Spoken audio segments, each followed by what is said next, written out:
Okay,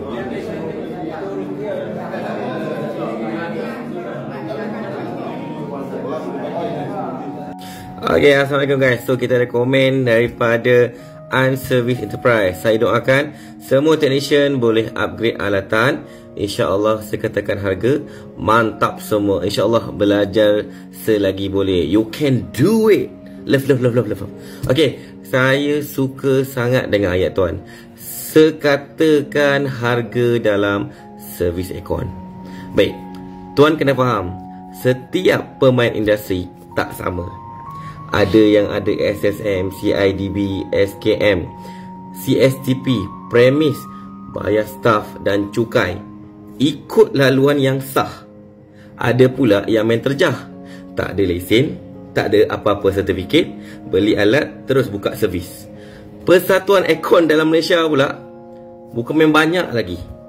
Okey, tapi siapa je yang ada kuasa kawal harga? Ramai sekadar jual stiker dan baju tutup. Bukannya tapis kelayakan ahli, kos operasi pun berbeza. Technician berkelulusan dan berdaftar tak mungkin boleh lawan harga rana tanpa lesen. Okey, faham tak?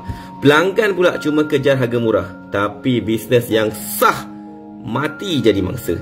Nak harga sekata, standardkan dulu kelayakan dan etika semua yang berniaga. Kalau semua orang sama level, barulah harga boleh diselaraskan secara adil. Kalau saya ni adalah menteri Pasir Berdengong, kau tunggu jap, saya flip kejap Okey geng, kejap ini sekadar pendapat seposen saya. Okey, disebabkan tuan dah komen, jadi saya cuba bagi pendapat peribadi saya. Nak harga sekata kan? Okey, jom saya flip kejap. Okey.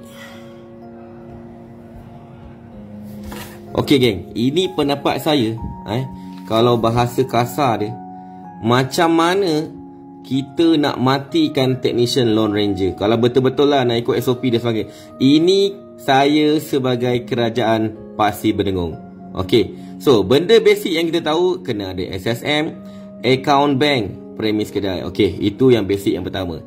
Kemudian sepatutnya kerajaan Pasir Berdengong terus je buat syarat-syarat wajib kena ada cert, SKM, diploma, degree.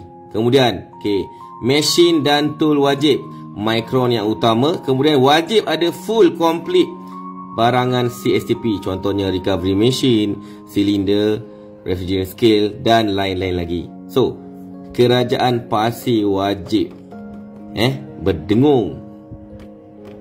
Okay guys, so macam mana korang nak selaraskan?